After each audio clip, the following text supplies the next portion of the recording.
Good morning everyone. Good morning. Okay, तो आज हम जानेंगे स्काफोल्डिंग के बारे में। तो सबसे पहले स्काफोल्डिंग का यूज हम क्यों करते हैं?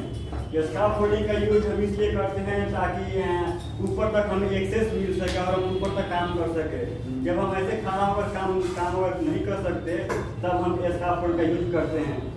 तो पहले हम देखेंगे स्काफोल्ड का डेफिनेशन क्या होता है। तो scaffold is a temporary structure और platform which is used to access at height और वर्क एट हाइट। तो सबसे पहले अगर हम कहीं स्काफोल्ड को इरेक्ट करने जा रहे हैं तो उससे पहले उस एरिया को क्लीन करेंगे, वहाँ पे उस जगह को पूरा साफ सफाई करेंगे। फिर उसके बाद से उस एरिया को हम बैरिकेड कर देंगे ताकि अनऑथराइज पर्सन अंदर इंटर ना करे। अगर कोई अनऑथराइज पर्सन इंटर कर रहा है तो उसे इंजरी होने का चांस बढ़ जाता है। फिर उसके बाद हम सोल बोर्ड का लगाएंगे।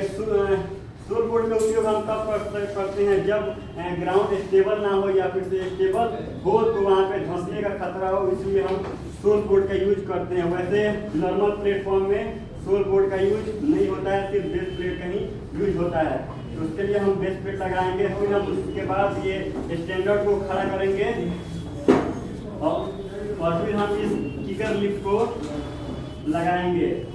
और ये जो किकर लिफ्ट होता है वो स्टैंडर्ड को इधर भागने नहीं देता है, अपने जगह पे रखता है।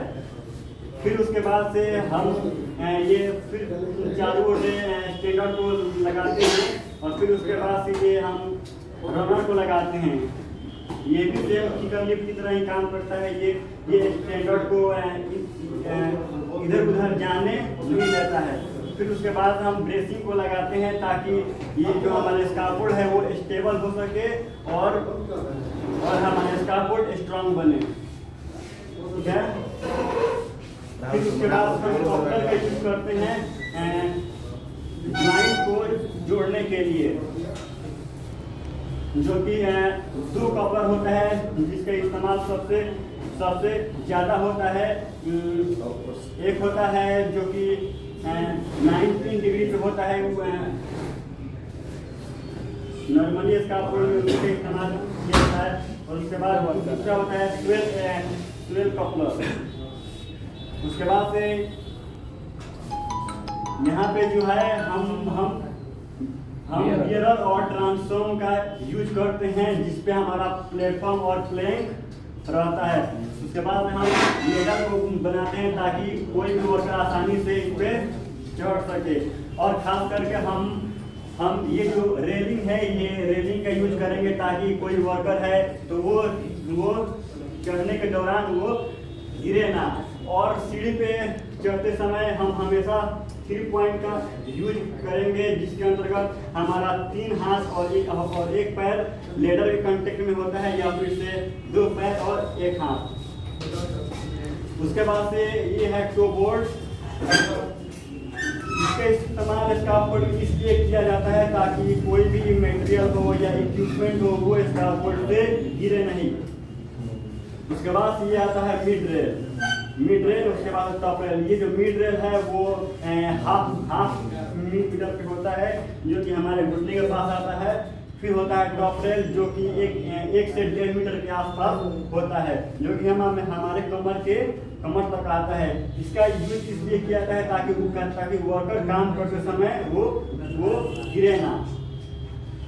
हो गया इसके पार्ट्स। फिर हम जानेंगे कि स्काफोल्ड से एसोसिएटेड कौन से हैजर्ड्स हैं। तो सबसे पहला है स्काफोल्ड कोलैप्स। तो स्काफोल्ड कोलैप्स ना हो उसके लिए हम जो हम इसमें कंपोनेंट यूज कर रहे हैं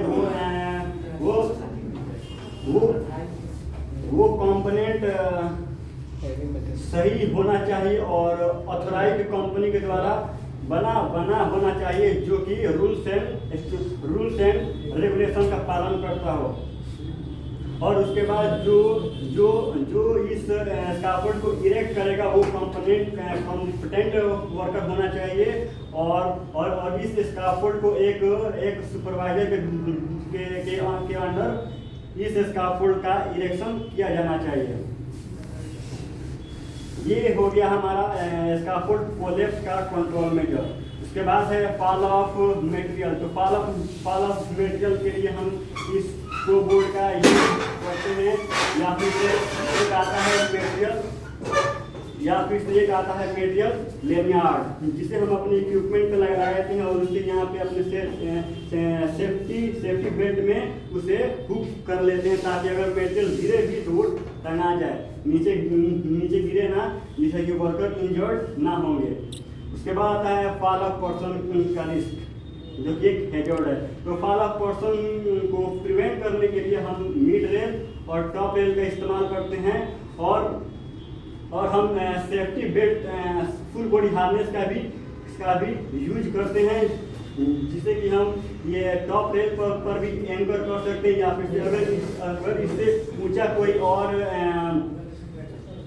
लाइफ लाइन है जो कि इतना मजबूत है कि अगर कोई वर्कर गिरे तो वो टूटे ना, वो उतना मजबूत होना चाहिए, तो हम उसमें अपना एंकर कर सकते हैं।